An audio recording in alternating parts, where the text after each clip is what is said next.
عورت کے کردار کو ماپنے کے لیے لوگوں نے کتنے پیمانے بنا رکھے ہیں۔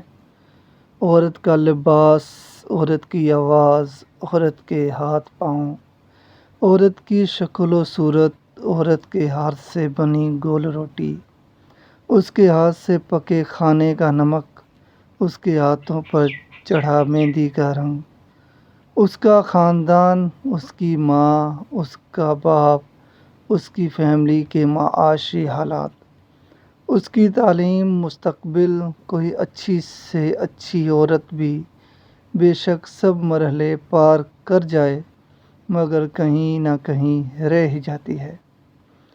سوچتا ہوں مرد کے کردار کو ماپنے کا کیا پیمانہ ہے؟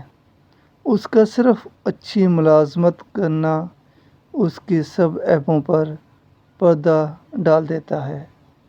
جزاک اللہ خیر۔